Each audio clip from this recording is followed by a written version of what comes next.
afirmar e reafirmar que a nossa suficiência vem do Senhor. E mais uma vez, Deus, invocamos o Seu nome sobre esse lugar. Venha também o Teu reino, seja feita a Sua vontade. Oramos que tudo aquilo que o Senhor tem planejado para esse tempo realmente se cumpra. Nós sabemos que homem algum pode receber coisa alguma sem que lhe seja dada do alto. Toda boa dádiva, todo dom perfeito vem de Ti, o Pai das luzes, em quem não há mudança nem sombra de variação. Senhor, obrigado por cada vida preciosa que está aqui. Como ministro do Evangelho, eu quero abençoar a cada um, também a cada matrimônio que está representado aqui, cada família. Eu abençoo em nome de Jesus. Senhor, e te agradecemos, porque o Senhor é muito maior que as nossas orações, o Senhor é muito maior que as nossas pregações, e certamente o Senhor fará abundantemente mais do que tudo aquilo que nós temos pedido ou pensado, segundo o Seu infinito poder que em nós opera. A Ti damos toda a honra e toda a glória, no nome de Jesus. Amém.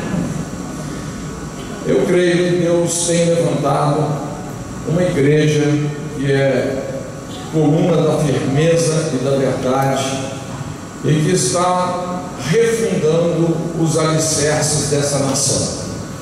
Eu, quando penso na obra que Deus tem feito na igreja, fico muito empolgado, e eu penso também que cada igreja, cada pastor deve não apenas pastorear a sua igreja, mas pastorear a sua cidade, a menor visão que a Bíblia nos permite ter a visão da cidade, da nossa sociedade. E quando a gente olha para o reino de Deus, o que a gente observa é que o reino de Deus caminha para uma plenitude, por um auge, por um apogeu. E essa plenitude se resume nada mais, nada menos do que umas bodas, um casamento, as bodas do Cordeiro. Eu acredito que talvez a melhor forma que nós possamos expressar de que estejamos prontos para esse encontro com Jesus, para a volta do Senhor, tem a ver também com a forma como nós estamos gestando o nosso matrimônio, o nosso casamento. E é por isso que eu gostaria de trazer uma palavra, porque eu sei que esse grupo, em grande parte, são jovens. Eu gostaria de trazer uma mensagem sobre os 4 alicerces que vão determinar um casamento bem sucedido. Quando a gente olha para essa sociedade, como eu estava dizendo, infelizmente nós vivemos numa sociedade hoje muito caracterizada pela perda dos vínculos familiares. Talvez essa tenha sido a grande pedra de tropeço da nossa sociedade, o matrimônio. Nós vivemos talvez os 2 grandes tropeços, que é a cultura do divórcio, onde as pessoas estão separando aquilo que Deus uniu, e também a cultura hoje da homossexualidade, que tem muito a ver com as consequências da destruição familiar, que é as pessoas unindo o que Deus separou, separando o que Deus uniu, unindo o que Deus separou. E realmente esse tropeço no matrimônio, isso tem deixado realmente um saldo terrivelmente negativo na nossa sociedade. Nós sabemos que em torno desse eixo da fragmentação e da destruição familiar tem orbitado as piores tragédias sociais. A delinquência, a marginalidade, a criminalidade, a imoralidade, todas essas coisas vêm e vão realmente ferindo profundamente a nossa geração. Mas como eu disse, Deus é poderoso e Deus está levantando a sua igreja numa expressão extremamente poderosa, refundando os alicerces dessa nação.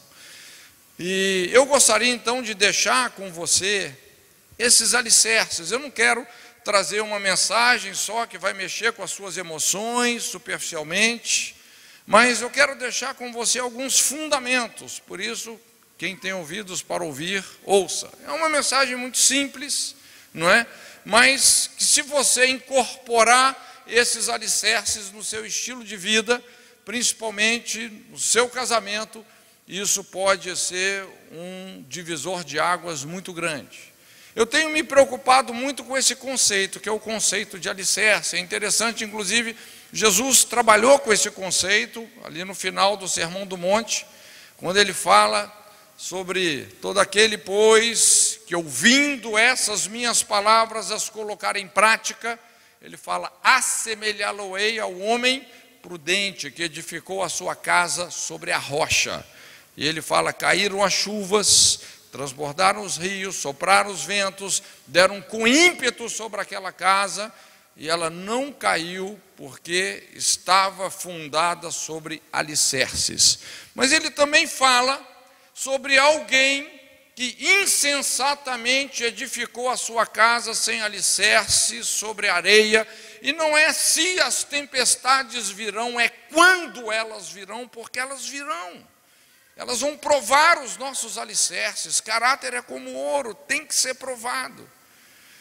E a Bíblia fala que essa casa sobre areia, realmente, diante das intempéries, ela fracassou, ela ruiu, grande foi a sua ruína, disse Jesus.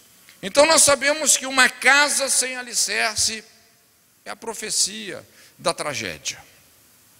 E, obviamente, ninguém quer isso, não é? Por isso que eu quero compartilhar com você alguns alicerces. Eu gosto muito daquilo que o salmista fala lá em Salmo, capítulo 11, versículo 3, quando ele fala assim, destruídos os fundamentos. Então ele levanta uma questão: o que poderá fazer o justo? Destruídos os fundamentos, que poderá fazer o justo? Então, lidar com questões de alicerce são questões muito sérias. E todo projetista que tem juízo realmente não vai ser irresponsável quando você tem que pensar nos alicerces de qualquer obra que seja. Então, eu quero compartilhar com você, vou tentar ser o mais objetivo possível, 4 alicerces que determinam um casamento bem-sucedido. Quantos aqui ainda não são casados? Deixa eu saber. Deus há de ter misericórdia, né? Amém, amém. Fica firme, espera no Senhor, descansa, não é?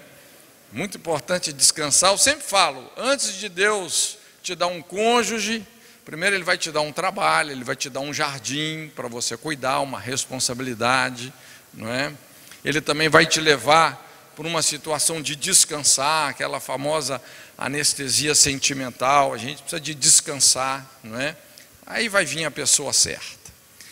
Mas quando a gente fala sobre alicerces, os alicerces, eles estão muito ligados com as esferas de autoridade que Deus estabelece sobre aquela determinada área.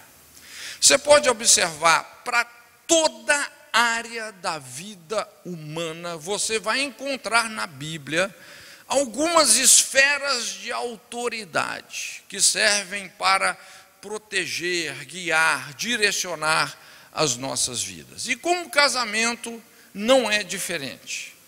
Então, muitas vezes a gente tem essa pergunta, a gente pensa, mas, puxa vida, o que é o casamento? O que define um casamento? É a intimidade sexual? É casar na igreja? O que define um casamento? Então, a gente olhando para isso com muito bom senso, dentro do discernimento que a Bíblia nos permite ter, eu consigo enxergar aí 4 esferas de autoridade que precisam realmente de ser consideradas nessa questão. Então, quando você estuda sobre o matrimônio, a primeira instituição que Deus estabeleceu sobre essa área da nossa vida é a família. quando Deus institui o casamento, ele fala: deixará, pois, o homem seu pai e sua mãe, unir-se-á à sua mulher, serão os dois uma só carne. Então, o primeiro fundamento é esse, a anuência ou a bênção dos nossos pais. Veja bem, queridos, eu vou falar algumas coisas aqui que talvez possa soar para muitos assim como caretice, quadradice, mas veja bem, eu quero apelar para a sua inteligência espiritual, porque com alicerce a gente não brinca, não é? Então, quando você se apaixona por alguém, quando você deseja realmente um relacionamento com uma pessoa, casar com uma pessoa, a primeira coisa que nós precisamos de fazer é submeter essa intenção ao discernimento dos nossos pais. Eu sei que hoje muita gente não tem esse costume, né? Muitas vezes acontece até a situação de que os filhos se casaram até sem os pais saberem, não é? Mas, veja bem, eu quero te dar alicerces que vão fazer com que o seu casamento realmente esteja bem seguro. Então, se você se apaixonou por alguém, se você deseja estabelecer um relacionamento com alguém, submete essa intenção ao discernimento dos seus pais. Quantos aqui já perceberam que pai e mãe têm uma capacidade natural e sobrenatural de perceber quando um filho está entrando numa fria, numa canoa furada? É ou não é verdade? Não é? Principalmente as mães, parece que elas têm aquelas anteninhas assim do Chapolin Colorado, né? Tem hora que o filho entra num relacionamento errado, o coração pesa. O coração pesa. Então é muito importante você levar em consideração o conselho dos pais, não é? Veja bem, isso é como uma espinha dorsal na palavra de Deus, esse mandamento: honra o teu pai e a tua mãe, para que te vás bem e prolongues os teus dias na face da terra que o Senhor teu Deus te dá. Se você quer ir bem na vida, se você quer ir bem, honra seu pai e sua mãe. Veja bem, nós temos como filhos basicamente duas responsabilidades diante dos nossos pais: honrar e obedecer. Honrar é incondicional. Mesmo que os nossos pais não sejam bons pais, vamos dizer assim, nós precisamos de honrá-los, respeitá-los, perdoá-los. Obediência é condicional, é no Senhor. Sempre quando você está entre obedecer a verdade e obedecer uma autoridade, você obedece à verdade, não é? Então, obediência é sempre no Senhor, mas honra é incondicional. Então, se você intenciona se casar com alguém, não faça isso. Não comece esse relacionamento, não estabeleça o seu casamento num alicerce de desonra. Não faça isso. As consequências podem ser realmente muito sérias, muito trágicas. Você se apaixonou por alguém, procura os pais. Submete isso ao discernimento deles. Se por algum motivo eles estão indo contra, eles estão inseguros, considera isso. De repente, deixa o Lázaro morrer. Não é? Deixa morrer, abre mão. Se aquilo realmente é de Deus, no tempo certo, Deus vai fazer essas coisas acontecerem. Certa vez, lá na nossa base, lá em Curitiba, dois jovens, o rapaz e a moça, começaram a se gostar, e eles eram jovens assim, muito promissores, muito comprometidos com Deus, com o chamado. Então eles procuraram a liderança, como é de praxe, né, para compartilhar conosco a intenção. E realmente ficamos muito felizes, porque não é, a gente os conhecia muito bem, não é? E vimos ali que os dois juntos realmente seria algo assim muito promissor, ficamos muito felizes. E eu me lembro que eu compartilhei com eles e falei: olha, vocês já falaram com os seus pais? Então, falou comigo assim: não, vamos fazer isso, não é? E assim que fizermos, eles ficaram de trazer um retorno para a gente, como liderança. Passados alguns dias, então eles vieram assim bastante tristes, não é? Muito tristes, porque o pai dela não concordou. Infelizmente, apesar do dos pais dela serem cristãos, não é? Cristãos, frequentaram uma igreja e tal, etc., né? Ela vinha de uma família do sul do Brasil. Infelizmente, o pai dela era um tanto quanto racista. E vamos dizer, Deus tinha caprichado na tinta, né? Quando fez lá o negão, né? A hora que ele viu a foto do negão, rapaz, os preconceitos falaram muito alto. Mas era um rapaz, assim, muito de Deus. Então eles vieram muito tristes, aquela situação constrangedora, não é? Mas eu falei com ele: gente, olha, vamos colocar isso diante de Deus, por enquanto abre mão, não é? E conversando, veio um discernimento muito claro. Eu falei: olha, se o motivo dele é um motivo errado, não é? Até pecaminoso, porque racismo é pecado, olha, abre mão e deixa Deus tratar com o seu pai. Eu falei com ela. Aí a batata quente está na mão dele. A Bíblia fala como ribeiros de água, assim é o coração do rei nas mãos do Senhor, para onde quer o inclina. Deixa Deus fazer. Então ele pessoalmente telefonou para o pai dela e falou: senhor fulano, olha, se apresentou e disse: o senhor pode ficar tranquilo, nós não vamos começar namoro nenhum sem a sua permissão, sem a sua autorização. O senhor pode ficar tranquilo. E ali realmente eles se afastaram, não é? E deixaram, estávamos dando um tempo para que Deus pudesse agir. 2 ou 3 meses depois, o pai dela, nesse tempo, acho que Deus pegou ele por aqui, deu um trato nele, né? Ele liga para esse rapaz. Quando ele atende, então ele se apresenta e fala: olha, primeira coisa que eu quero te dizer, eu quero te pedir perdão. Quero te pedir perdão por ter julgado você pela sua aparência. Eu estou vendo que você é um rapaz muito bom, de boa índole, de bom caráter, não é? E eu quero dizer, eu autorizo você a namorar e casar com a minha filha. Eu fiz o casamento deles. Os pais dela estavam presentes, os pais dele também estavam presentes. Foi algo muito tremendo. A bênção dos pais. Bênção dos pais. Nós tivemos uma experiência também assim, muito curiosa, já tem bastante tempo atrás, mas recebemos uma família lá na nossa base. Na verdade, era uma família de pastores. Eles estavam saindo de um determinado ministério, eles nem tinham para onde ir. Ouviram falar sobre a Jocum, pediram um help, estendemos a destra da comunhão, recebemos eles. Inclusive, esse irmão foi uma bênção para a gente, porque nos ajudou bastante na parte lá de manutenção da base. Mas os recebemos. E tinha poucos dias que eles estavam lá.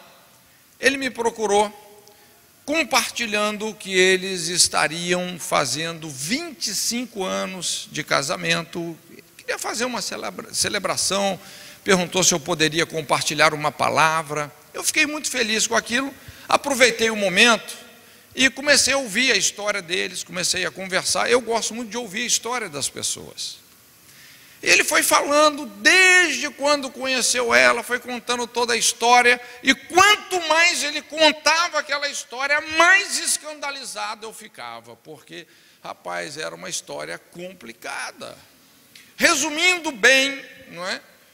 Eles se converteram numa igreja assim, bem daquelas pentecostal, bem canela de fogo, não é? Muita oração, mas nem tanta coisa da Bíblia, né?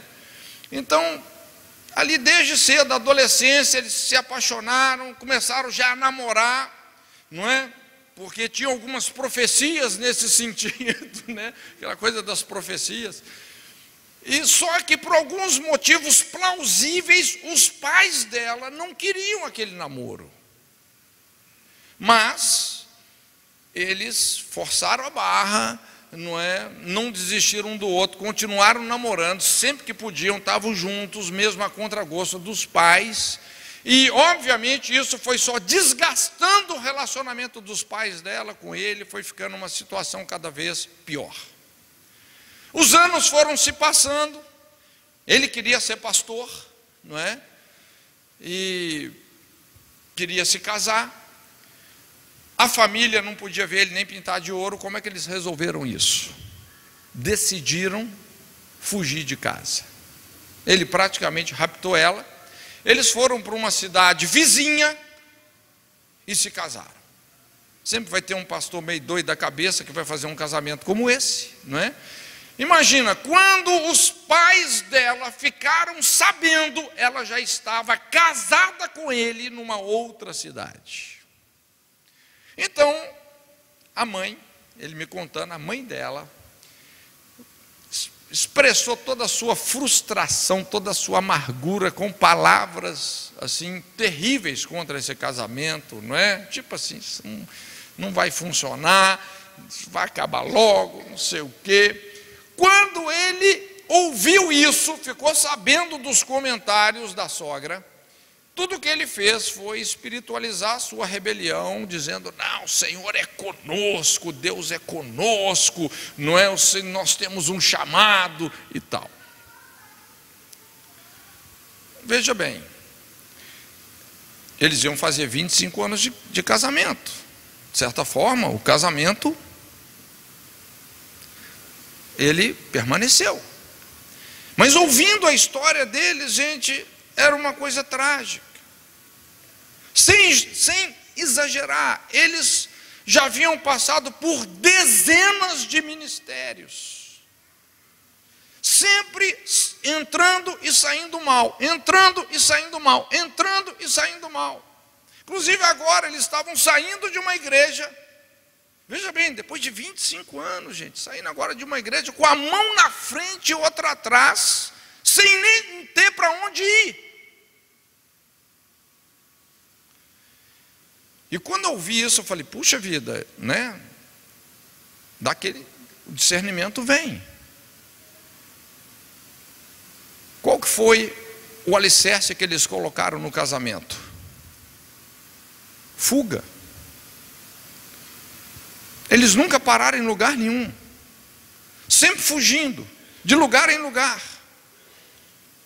Nunca pararam mais de fugir, fugiram para casar e depois nunca mais pararam de fugir. A filha mais velha, quando completou a mesma idade que a mãe tinha quando fugiu de casa, adivinha o que essa menina fez? Fugiu de casa. Para se casar, aliás, não foi para se casar, foi para se amaziar com um cara que eles detestavam. Literalmente repetiu a história da mãe. Então a gente via um quadro assim de destruição, os filhos altamente disfuncionais, não é? E ouvindo tudo isso, eu perguntei para ele: olha, alguma vez vocês fizeram alguma coisa para restaurar esse fundamento aí? Ah, não, com o tempo, não é? A família foi aceitando a gente e tal, mas aquela conversa foi muito produtiva. E eles saíram dali com uma convicção muito forte de fazer uma restituição sobre isso com a mãe dela. O pai já havia falecido, era pertinho do Natal, e eles: não, nós vamos fazer um concerto sobre isso. Depois eles então me contando, lá no encontro deles do Natal, num certo momento, ele pediu a palavra, estavam lá os familiares dele, dela, todo mundo, né? Os filhos todos reunidos, como se faz no Natal, ali na casa da matriarca lá, que era a mãe dela. Então ele pediu um tempo, puxou uma cadeira, sentou a mãe dela, os dois se ajoelharam diante dela. E ele começou a falar: olha, a senhora lembra, tanto tempo atrás, quando aconteceu assim, assim, assim, assim, e foi pedindo perdão, pedindo perdão, pedindo perdão, pedindo perdão, e daqui a pouco o Espírito de Deus caiu naquele lugar com tanta força. E essa senhora chorava assim tão convulsivamente, parece que Deus estava arrancando toda aquela frustração que estava ali sedimentada por tanto tempo. Depois ele falando que foi assim um mover de Deus, uma coisa espontânea, mas uma coisa linda, porque todo mundo chorando, aí um começou a pedir perdão para o outro para o outro, diz que foi um verdadeiro Natal mesmo, né? E no final, a mãe dela, pela primeira vez na vida, ela se levantou e verbalizou, declarou: eu abençoo o casamento de vocês. Pela primeira vez em 25 anos, ela disse essas palavras. Irmãos, tem algumas libertações que elas são muito fortes, parece que realmente o céu de bronze se rompe.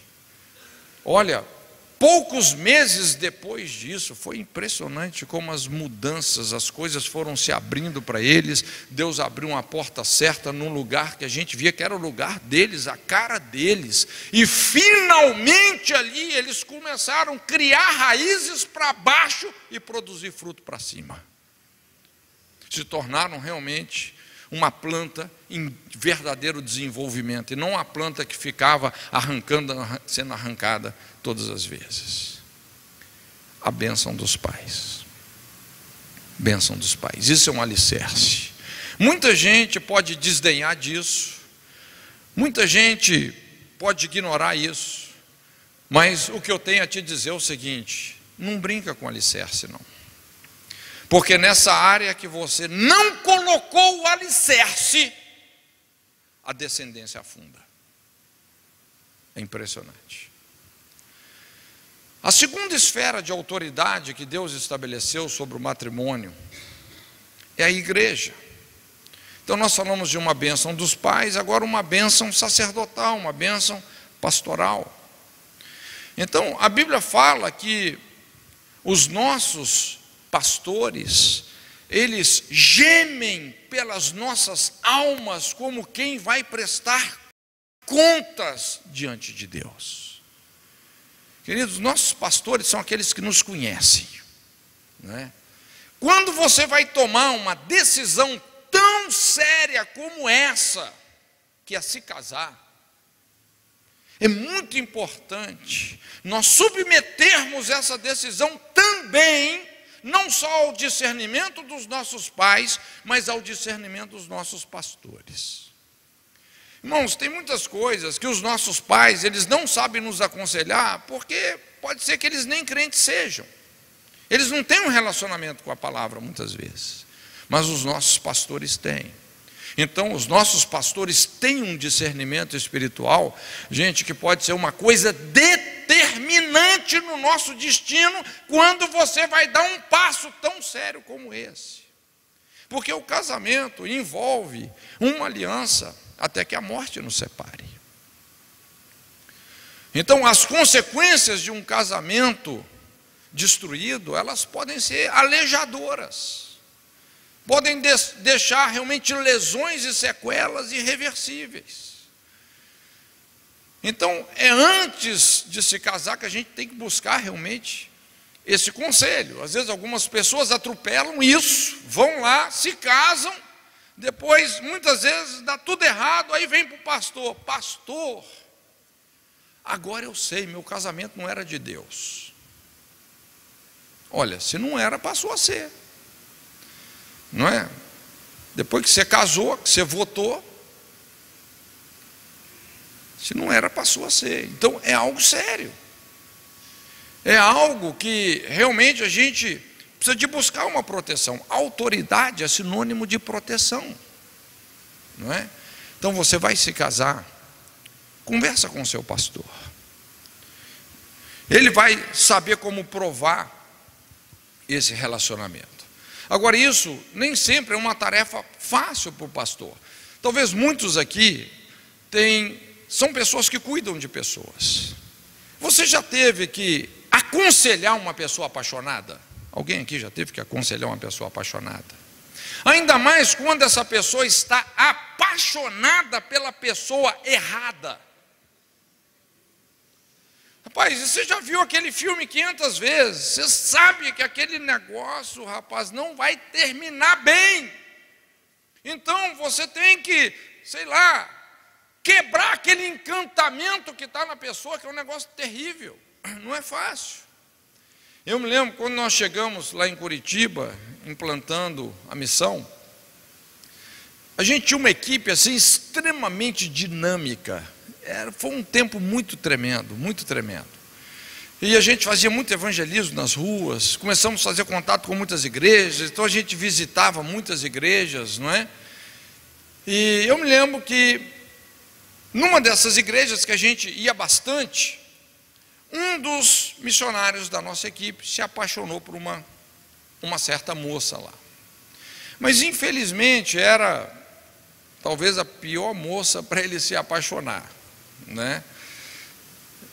E ela era daquele tipo assim que já tinha namorado com mais da metade dos rapazes da mocidade. Ela era muito bonitinha, mas ordinária, né? Como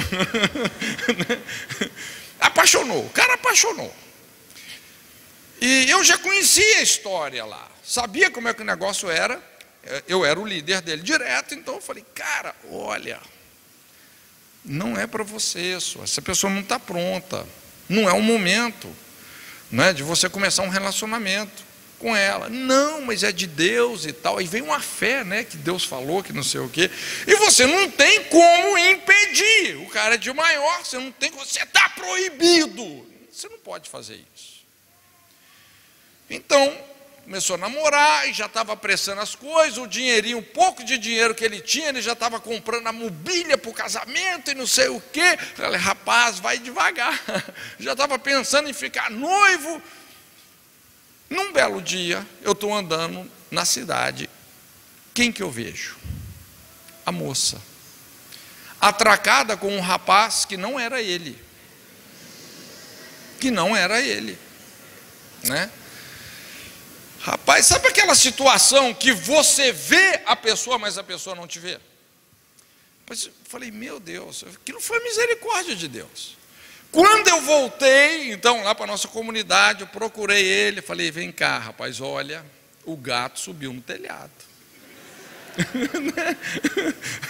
Rapaz, o negócio não está bom para o seu lado, não é? Contei para ele, falou, não, mas eu acho que Deus pode restaurar e tal. Rapaz, eu nunca vi um cara ter tanta fé. Mas na mesma semana, o que aconteceu? Aquela famosa sociedade, ela entrou com um pé e ele com o traseiro. Ele só foi mais um da fila. Ela fez isso com vários. Eu falei, rapaz, dá graças a Deus que você não casou. Imagina se tivesse casado, né? Teria sido muito pior. Olha, não é fácil você aconselhar uma pessoa apaixonada, não. Não é fácil. Mas é muito importante a gente pensar nesse alicerce, a bênção pastoral. E quando a gente fala sobre essa bênção pastoral, tem 4 coisas, 4 peneiras que a gente precisa de submeter o relacionamento, não é? Porque bênção pastoral não é só o pastor falar verbalmente, eu abençoo. Não é isso. São 4 situações que precisam de ser realmente muito bem vistas e vão construir um alicerce. Número 1, antes de você se casar com aquela pessoa, você tem que poder se casar com o Deus dela. O Deus dela. Se você não pode se casar com o Deus daquela pessoa, não se case com ela. Se você é uma pessoa nascida de novo, uma pessoa que tem o Espírito Santo, e a outra pessoa não é nascida de novo, vai haver uma violação de princípio. Gente, todo mundo é filho de Deus? Sim ou não? Não, todo mundo é criatura de Deus, mas todo mundo não é filho de Deus, não.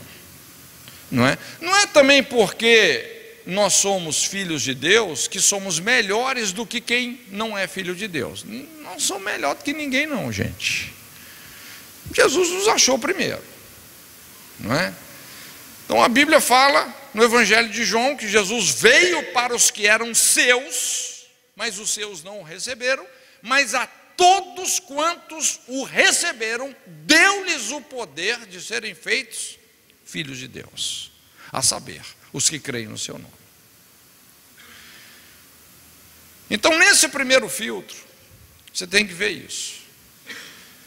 Se a pessoa não tem o mesmo Deus que você tem, o mesmo Pai que você tem, espiritualmente falando, não se case com ela. Qual que é o grande problema aí? O sogro. Se você é filho de Deus, quem é seu pai? Deus. Se a outra pessoa não é filha de Deus, quem é o pai dela, espiritualmente falando? Então quem vai ser o sogro? Aí depois que você casou, que você casa e tal, no julgo desigual, lógico, não é? O inimigo vai querer infiltrar nesse relacionamento. Aí não adianta você querer dar uma de crente, sai Satanás, eu te amar, sai coisa nenhuma, agora nós somos parentes. Agora nós somos parentes, agora nós estamos tudo em casa. Aí começa a comer o pão que o sogrão amassou. Entendeu? Não. Olha, a gente não tem tempo para contar histórias de pessoas que casaram em julgo desigual. Você deve saber de muitas histórias assim. Rapaz, não é brincadeira isso não. Se você não pode se casar com Deus daquela pessoa, não se case com ela. Eu, sinceramente, eu não faço um casamento em julgo desigual. Eu não tenho nenhum problema em fazer um casamento entre dois não crentes. Eu faço numa boa. É uma oportunidade de evangelismo. Mas o casamento entre um crente e um não crente, Paulo fala, não vos prendais a um julgo desigual com os infiéis. Que comunhão tem entre luz e trevas, Cristo e Belial, não é? Que sociedade tem entre justiça e injustiça? Não dá para beber cálice de Deus e cálice dos demônios, não é? A segunda peneira aí, se você não pode se casar com o caráter daquela pessoa, não se case com ela. E o pastor ele vai saber ver isso, não é? Ele vai saber fazer uma avaliação. Então, se você não pode se casar com o caráter daquela pessoa, olha, tem uma frieza no bom sentido, chuta que é laço, não é? A Bíblia fala, não vos associeis com aquele que dizendo-se irmão, não é, for roubador, devasso, não sei o quê, porque tem muita gente, o cara vem na igreja, o cara está na igreja, não quer dizer porque o cara entrou numa igreja, que realmente ele é um bom caráter, não é? Às vezes tem muita gente que o cara está na igreja, mas ele está literalmente fazendo uma striptease da armadura de Deus. Coraça da justiça já foi para cá, cinto da verdade para lá, calçado da preparação do evangelho da praça para o outro lado. O cara está peladão. Não, sério, sério. E tem um rótulo de crente, não é? Então, às vezes, qual que é o sofisma que vem aí? A pessoa está apaixonada, então ela fala, pastor, não, mas depois que a gente se casar, ele melhora. Quantos acreditam que depois que casa melhora? É aquela história, me engana que eu gosto, não é? Então, se você não pode se casar com o caráter daquela pessoa, me ouça, não se case com ela. Isso pode trazer muito sofrimento para você. Terceira coisa, se você não pode se casar com a missão daquela pessoa. Isso normalmente não dá muito problema, porque as profissões, elas se encaixam bem, não é? Mas tem algumas profissões, vamos dizer, que elas exigem mais da família e das pessoas. Minha mãe era médica, não é? Vida de médico, quem é médico aqui sabe, não é fácil, de plantão em plantão. Mas tem situações que às vezes são mais complexas ainda, principalmente quando entra no campo do ministério. Eu frequento muito o mundo de missões. Eu já vi várias vezes, por exemplo, uma pessoa que tem um chamado missionário se casa com uma pessoa que não tem um chamado missionário, muito pelo contrário. Quer dizer, isso vai produzir uma crise, não só circunstancial, mas existencial. Isso é uma bomba relógio, porque lá na frente, quando essa pessoa quiser ir para o chamado dela, a outra não quer, fica de contrapeso. E essa pessoa vai ter que fazer uma opção, ou o ministério ou o casamento. Você tem que escolher o casamento. Como é que você vai ter ministério sem destruindo o casamento? Na verdade, o ministério é consequência de um casamento bem-sucedido. Eu tenho muitos amigos também, pastores, por exemplo, se casaram com a mulher, mas a mulher nunca se casou com o ministério, com o chamado do pastor. Então, algumas mulheres falam assim, não, eu não sou esposa de pastor. Eu não quero ser esposa de pastor. E coitado, gente, olha, gente, muitos de vocês não fazem ideia o que é a vida de um pastor. E ainda mais quando tem uma mulher que não acompanha, que não se casou com o ministério dele, isso lá na frente, gente, é um preço alto. Então, se você não pode se casar com o ministério daquela pessoa, com o chamado, com a vocação, não se case com ela. Isso é um ponto que tem que ser olhado pastoralmente, faz parte da bênção sacerdotal. E também, se você não pode se casar com a família daquela pessoa, não se case com ela. Não é? Isso é muito importante. Tem gente que fala, não, estou casando é com você, não é com a sua família. Olha, os pais do nosso cônjuge são os avós dos nossos filhos, não tem jeito. Você sabe que, inclusive, muitos casamentos, eles naufragam por causa dessas brigas, porque uma pessoa nunca se converteu à família da outra. Então, se você vai se casar com alguém, converta-se à família daquela pessoa. Discerne, inclusive, o sistema familiar dela. Eu tenho uma aula que eu gosto de dar, que chama tipos de família. São 5 tipos de família, e ajuda você a entender o sistema familiar de onde a pessoa vem, porque às vezes as pessoas vêm de sistemas familiares totalmente diferentes. Não é? Que tem um potencial muito maior para produzir conflitos. E quando você entende, você se converte à família do seu cônjuge, é impressionante como isso traz um fundamento. A bênção sacerdotal. Você submeter a sua intenção de se casar ao seu pastor, onde ele vai filtrar essas 4 coisas. Você tem que poder se casar com o Deus da pessoa, o caráter da pessoa, a missão da pessoa e a família da pessoa. Se isso está ok, você pode saber, tem alicerce. Quando as intempéries da vida vierem, sua casa está firme. A terceira esfera de autoridade que a Bíblia estabelece sobre o matrimônio é o governo. Aqui entra uma questão de civilidade, de legalidade. Então, é uma esfera muito importante. A Bíblia fala em Romanos 13 que todos nós temos que estar sujeitos às potestades, à autoridade. Toda autoridade é uma ordenação divina, e quem resiste à autoridade resiste a Deus. Então, esse é um aspecto muito importante do casamento. A esfera judicial, não é? A esfera judicial. Então, essa é uma questão de moral e cívica. Isso é civismo. Uma pessoa aqui no Brasil que não se casou legalmente no cartório, não é? Essa pessoa é considerada casada? Sim ou não? Não, ela é considerada o quê? Amaziada.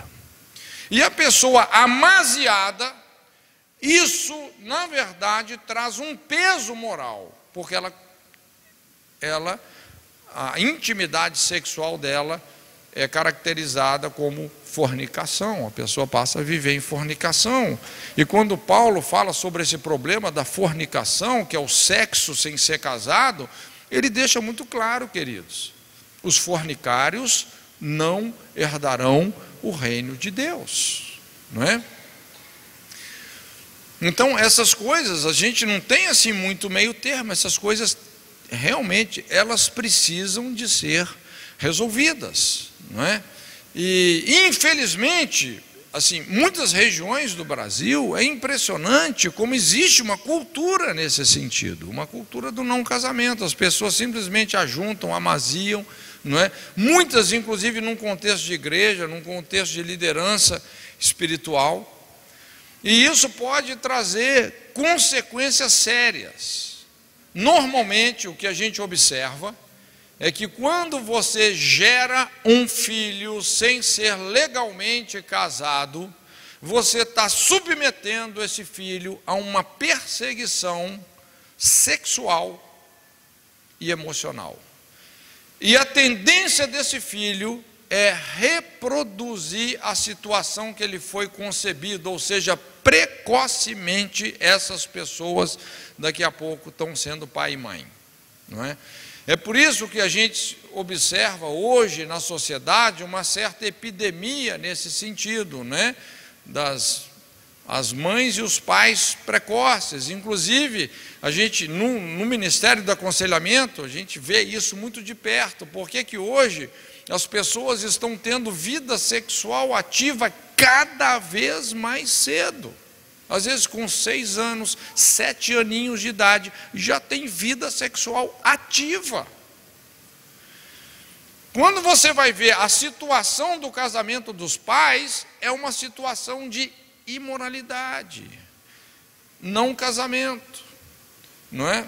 E normalmente quem vai pagar o maior preço são os filhos. Eu sei que quando a gente lida com a questão do amaziamento, essa é uma questão complexa. Envolve você construir uma equação com muitas variáveis e tentar resolver. São muitas variáveis, não é? Às vezes a pessoa está vivendo junta, às vezes ela está vivendo junta antes de conhecer a Deus, ou às vezes é depois de conhecer a Deus que ela quer viver junto, se amaziar. Às vezes o outro quer ser crente, não quer ser crente, tem independência financeira, tem violência nesse relacionamento, tem filho, não tem filho, são muitas variáveis aí, não é?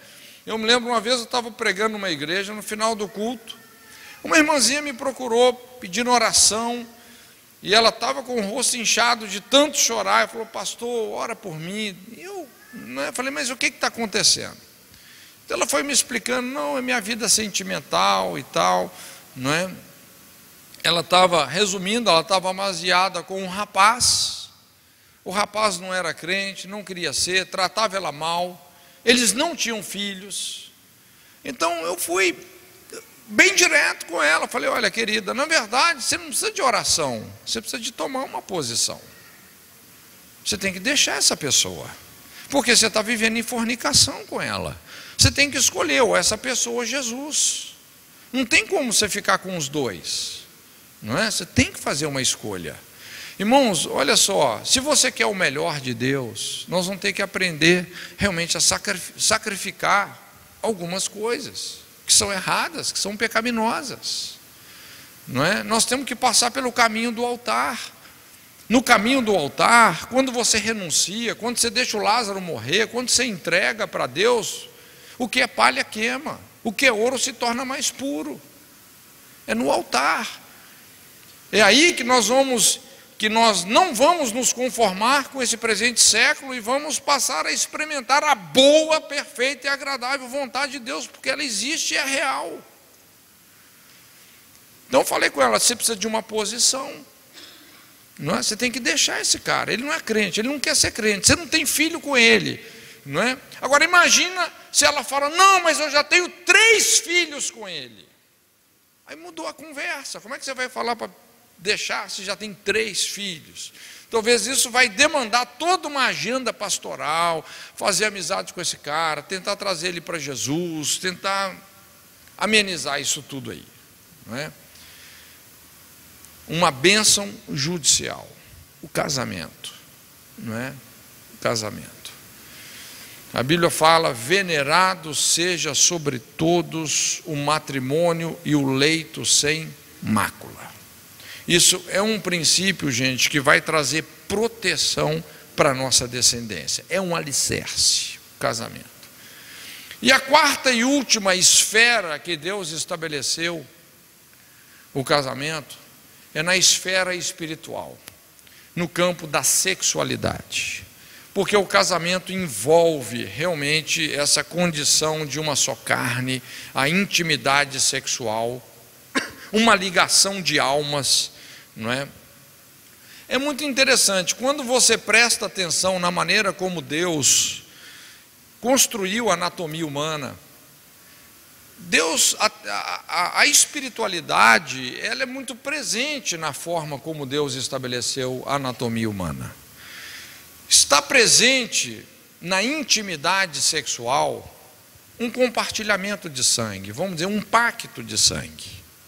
Se você estuda sobre sangue na Bíblia, você vai perceber que o sangue é um elemento que tem muitas propriedades espirituais.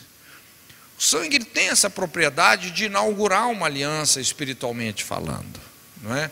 O sangue, ele liga o mundo físico ao mundo espiritual. Lembra quando o escritor de Hebreus fala que nós temos ousadia de entrar no Santo dos Santos pelo sangue de Jesus? Quer dizer, o sangue de Jesus, ele abre, numa linguagem assim mais mística, né, um portal, não é, onde você tem acesso a um Deus que é espírito e verdade. O sangue liga o mundo físico ao mundo espiritual. Ele estabelece uma aliança. Jesus disse, não é, na ceia: esse é o meu sangue, o sangue da nova e eterna aliança. Então, olha como Deus fez a anatomia humana. Deus colocou na mulher um selo, um ímen, que tem a forma de uma aliança, que se encaixa com o corpo do marido. O sangue da virgindade de uma moça é um sangue sagrado. Eu sei que hoje isso está muito banalizado, mas é um sangue sagrado.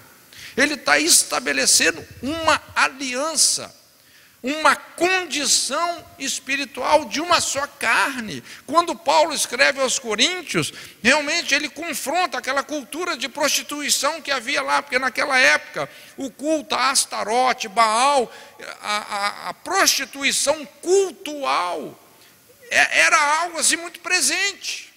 As prostitutas e os prostitutos dos cultos, e eles estavam trazendo isso para dentro da igreja cristã. Então ele fala: olha, quando você se une com uma prostituta, você se fez uma só alma, um só corpo com ela. Há uma ligação, há uma infiltração altamente maligna, demoníaca. E eu vou te falar, Satanás, ele não está brincando de matar, roubar e destruir. Poucos anos atrás eu estava lendo uma matéria, não sei se era Veja ou na Isto É, mas era uma matéria sobre felicidade, uma das maiores psicoterapeutas aqui do Brasil. Veja bem, essa mulher não é crente, não é nada, mas isso é a experiência de campo dela, não é? Inclusive é científica, é empírica, é observação. Então ela falou tipo assim: olha, toda essa geração que apostou todas as suas fichas na liberdade sexual como receita da felicidade, quebrou a cara. Essas são as mesmas pessoas que estão superpopulando as clínicas psicológicas e psiquiátricas. É a turma da libertinagem sexual. São as pessoas mais oprimidas e suprimidas. E aí entra uma exploração demoníaca violenta. São as pessoas que muitas vezes estão vivendo debaixo de psicotrópicos, antidepressivos, tratamentos químicos de todas as formas. São as pessoas mais oprimidas. Imoralidade cobra um preço muito alto. Então, quando a gente pensa nessa esfera, que é o mundo espiritual, nós somos de um alicerce de pureza. Pureza. O que a gente observa é que O mundo, esse sistema, quando eu falo mundo, estou falando um sistema maligno que Satanás tem vomitado sobre a sociedade, tem desafiado os jovens e adolescentes a se perderem na área sexual. Entende? Como que se eles estivessem, na verdade, assim, deixando de desfrutar de algo. Mas você pode acreditar no que eu estou te falando, isso é um dos piores enganos que tem, é você entrar numa vida de imoralidade. E eu creio que Deus hoje tem levantado uma geração de pessoas que estão se comprometendo com Deus de tal maneira. Eu tenho vindo de muitas reuniões assim, onde jovens e adolescentes, eles estão fazendo uma aliança com Deus, dizendo: Senhor, eu vou guardar a minha virgindade para aquela pessoa que o Senhor está preparando para mim. Eu vou ser casto até o dia do meu casamento. Deus está levantando uma geração assim. Agora, tem que ter coragem para isso mesmo nos dias de hoje. Mas Deus está levantando um povo ousado dessa forma. Por isso que hoje a gente vê tantos casamentos acabando tão rápido.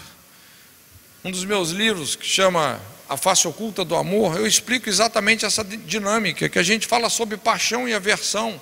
Se você vai lá na Bíblia e estuda aquele episódio entre Aminon e Tamar. Aminon era filho de Davi, e Tamar, que era meia-irmã.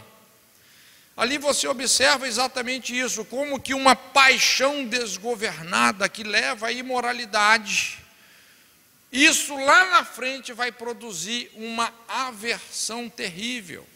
Então, antes do casamento, é isso, é a fornicação, é sexo, é o vale tudo, não sei o quê, tudo em nome do amor.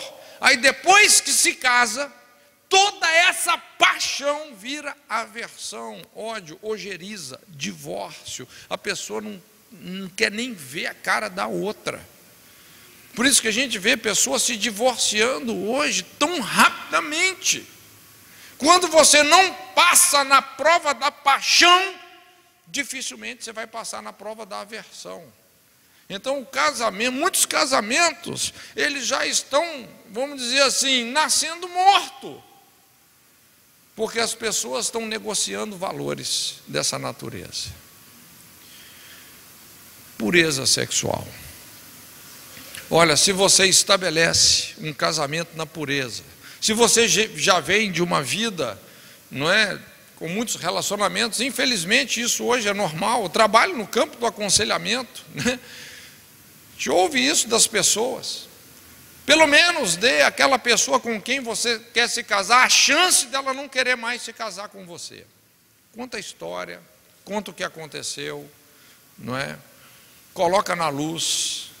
O que você coloca na luz, você coloca na cruz. Se andarmos na luz como Deus na luz está, temos comunhão uns com os outros, e só aí o sangue de Jesus nos purifica de todo pecado. Pureza sexual. São alicerces, são 4 alicerces: a bênção dos pais, a bênção sacerdotal, você se casar com o Deus da pessoa, o caráter da pessoa, a missão da pessoa e a família da pessoa, a bênção judicial, você realmente, não é, civilmente está legalizado, e a bênção da pureza sexual. Se você estabeleceu esses alicerces no seu casamento, você pode ter certeza, a tenda dos justos florescerá. Quando a tempestade vier, você pode ter certeza, sua casa está na rocha, sua casa está na rocha, sua família está protegida. Curva sua cabeça então, em nome de Jesus.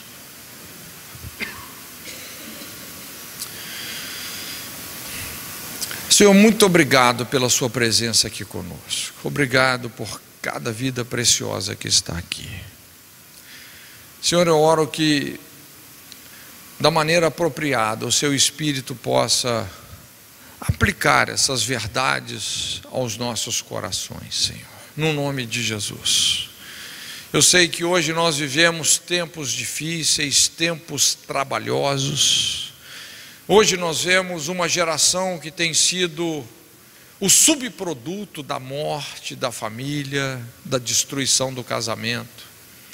Senhor, e nós sabemos que como igreja nós podemos e devemos restaurar esses lugares antigamente assolados de geração em geração, com um reposicionamento, redescobrindo as Escrituras Sagradas e as verdades de Deus, que realmente tornam a nossa vida e a nossa descendência segura. Por isso, vem sobre as nossas vidas, Senhor. Vem sobre as nossas vidas, no nome de Jesus. No nome de Jesus. Amém. Deus te abençoe.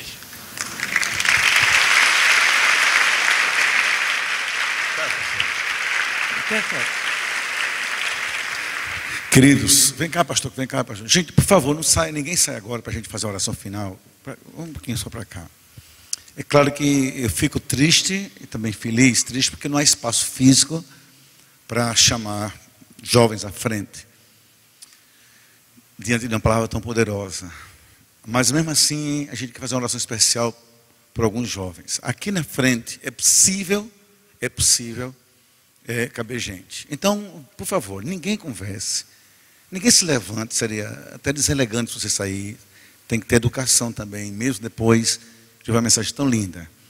Eu vou pedir nesse momento que todo mundo baixe a cabeça outra vez. E eu queria ver aqui na frente, recebidos pelo pastor Martinho Júnior, todos os jovens que estão aqui, que entenderam espiritualmente esses 4 princípios. A bênção da família, a bênção do pastor, a bênção da legalidade, a bênção dos pais leais e, por final, a bênção da santidade sexual. E que estão para viver a experiência de um casamento, ou estão muito novinhos namorando pensando nisso, noivos, mas querem acertar na vida. Como também jovens que estão aqui, que desejam que a partir dessa palavra, o Espírito Santo trabalhe seu coração, isso seja uma decisão sua. Um dia quando casar debaixo da bênção de Deus, sabendo que em fundamentos sua casa nunca vai cair, que ela está alicerçada em Deus. E eu queria que o pastor Martins orasse por você. Vou pedir que onde você estiver me ouvindo, na galeria aqui embaixo, você, em nome do Senhor, se levante, vem aqui para frente, para ser recebido por ele e a gente fazer uma oração especial. Pode vir aqui, por favor. Os jovens estão dispostos a colocar isso na sua vida em prática. Vem ligeiro, não demore não, vem rápido, em nome de Jesus. Vem quase que correndo para ganhar tempo. E se tiver namorados, venham os dois, para que Deus santifique já agora todos os dois. Se demora muito, por favor. Que coisa linda. Glória a Jesus. Vá subindo. Deus tocando, venha também. E quem está pensando em casar e que alguma área dessa está sendo desobediência, venha para Deus fortalecer agora, para Deus santificar desde agora, Deus mudar desde agora tudo. Venha-se embora em nome de Jesus, por favor. Vá chegando, que coisa linda. Isso. Eu vou pedir agora que todos os adolescentes aqui presentes, rapazes e moças, de 12 a 17 anos, que estão nessa fase da puberdade, venham aqui também agora à frente, rapidamente, para a gente também orar, para que Deus coloque tudo isso na sua vida em prática. Venham, por favor, os adolescentes da igreja que estão aqui me ouvindo, todos. Todo que louvou, todo que está esperado. Venham, isso, vá se levantando. Isso, que é a idade de não errar, não é, Cota? É a idade de acertar desde agora. Já semeia isso na sua vida. Isso, turma, pode vir na galeria, vai descendo, por favor. Glória a Deus, vai chegando. Isso, Bia, vem para cá, linda de Jesus. É isso aí, filha. Tem uma vida santa para Jesus. Isso. Já chega na oração, gente. Já chega já de cabeça baixa orando, porque esse é um momento especial. Não deixe nada quebrar essa comunhão. O Senhor toca meu coração, que essa palavra, Senhor, cresça no meu coração, crie raízes na minha vida. Júnior, passa por meio, passa mais para cá, queridos. Vem mais para, pode vir para cá mesmo. Isso, casal querido, lindo. Isso, vem, isso, querida. Um pouquinho mais. Vem para cá vocês, queridos. Vem aqui, lindinho. Então, fica aqui, isso. Vem para cá, minha filhinha linda, é isso. Para cá, queridos. É isso. Ninguém quer ficar muito na frente, fica tudo por aí, por esse cantinho. Vem para cá, queridos. Isso. Pastor Martinho Júnior, veja bem. Está chegando a turma grande. Vá subindo. Vocês permitem que Vivian tenha uma foto de vocês para guardar essa noite, até para dar vocês. Pronto, Vivian, você fica ali e depois tem uma foto de todos, quando todos chegarem. Isso. Fica aqui na frente, queridos. Aqui. Olha que coisa linda, que rapazes e moças lindas, cidade linda de acertar para Jesus. Que maravilha de Deus. Deus abençoe vocês. Isso. Vamos orar. Martinho Júnior, vem cá, filho. Pastor Cláudio vai ficar desse lado, querido, vou ficar aqui. A gente vai impor as mãos, você vai orar por eles. Virado para eles, por favor. Tem algum pai desses jovens aqui presente? Algum pai? Fiquem em pé, os pais fiquem em pé, por favor. De alguns deles, os que estiverem aqui. Isso, vou pedir que os pais, por favor, também levantem a mão na direção deles, concordando com essa oração, por favor. Abençoe os seus filhos. Pai querido, nós nos colocamos diante de Ti, Senhor. E neste momento, Deus, entregamos a Deus a vida de cada jovem e adolescente deste em Tuas mãos. Que Tu, ó Deus, lhes dê, ó Deus, sabedoria para, ó Deus, viver nesse mundo, Senhor, mas não andar conforme este mundo, Senhor. Para, ó Deus, viver nesse mundo sendo diferença, Pai.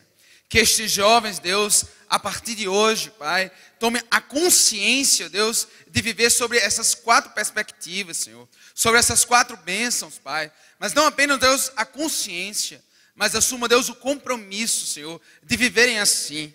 Porque nós cremos, Senhor, que é assim que eles plantarão bênçãos, Deus, para as suas vidas, Pai. E diante, Deus, desse compromisso, diante, Deus, dessa aliança, diante dessa convicção diante de Ti, nós, ó Deus, como os pais presentes, como igreja, como pastores, diante de Ti, ó Deus, nós abençoamos Teus filhos. Que aqui, ó Deus, não saiam, ó Deus, casamentos destruídos.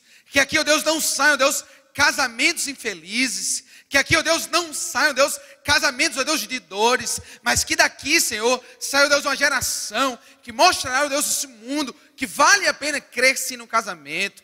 Que vale a pena, ó Deus, acreditar nos planos do Senhor, ó Deus, para as nossas vidas, Pai.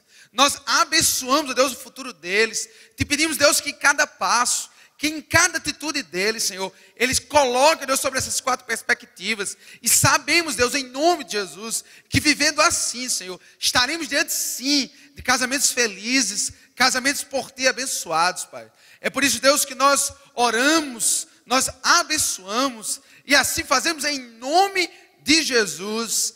Amém, amém, amém. Glória a Deus, vamos aplaudir.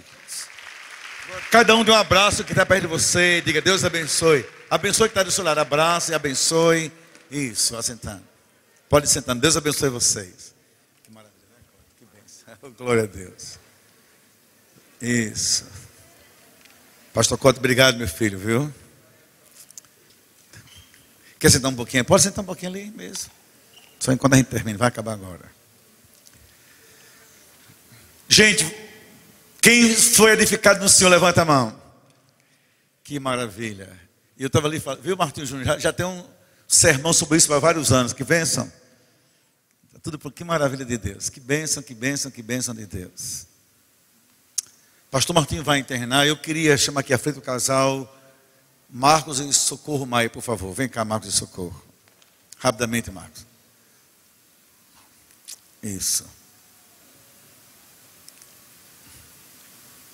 Perpétua não está aqui com a gente não é? Hoje não. Perpétua não.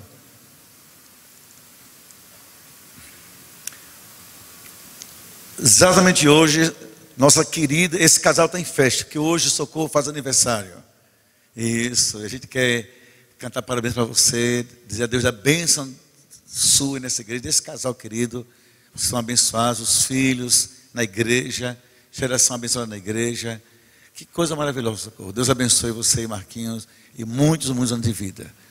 A gente vai cantar parabéns. Cadê alguém no violão, algum instrumento, piano? Depois o pastor Martinho virá fazer o encerramento. Lembrando a vocês o seguinte: isso tudo para cantar parabéns vai ser honra.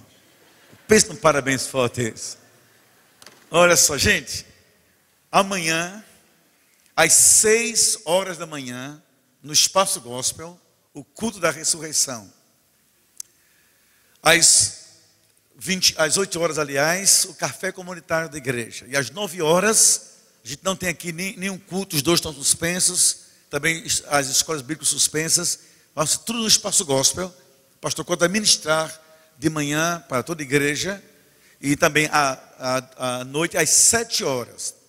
Culto de 4h30 lá, e às 6 horas, vai ser normais. O pastor Couto só vai estar de manhã e às 19 horas. Para também sobreviver depois de tanta jornada, né? Quando está vindo assim direto, sem parar, a gente também tem que ter amor por um servo de Deus. Cantar parabéns? Quem vai puxar? Parabéns pra você nessa data querida, muitas felicidades, muitos anos de vida. Parabéns pra você nessa data querida. Que Jesus te abençoe e te dê longa vida. Pai, Senhor, abençoa a tua filha, socorro, Senhor, com seu esposo, toda a sua família, Senhor, dá a tua filha muitos anos de vida. Ó Pai, obrigado que esse casal é do Senhor, é comprometido com a igreja do Senhor. Ó Deus, e vive, Senhor, essa igreja no seu coração. Obrigado pelos filhos, Senhor, dê socorro, muitos anos de vida. Em nome de Jesus, amém.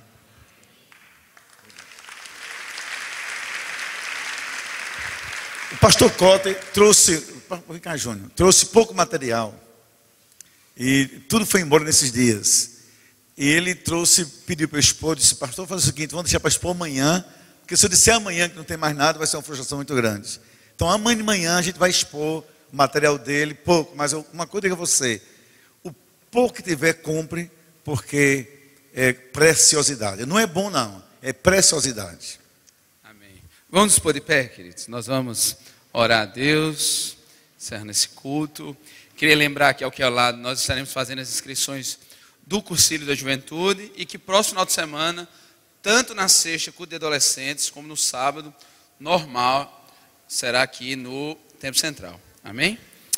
Pai querido, nós te damos graças por tudo, Senhor, que tu já falaste aos nossos corações nestes instantes. Te louvamos, Deus, por podermos estar aqui. Nos despede, Deus, debaixo da tua paz, debaixo da tua direção. Que amanhã, Deus, possamos te adorar, te cultuar, te exaltar. E que o amor de Deus, do nosso Pai, a graça encantadora do nosso Senhor e Salvador Jesus Cristo, que as doces consolações, o poder e a unção do Santo Espírito do Senhor esteja conosco hoje, amanhã e sempre. Amém. Amém. Deus abençoe, queridos, em nome de Jesus.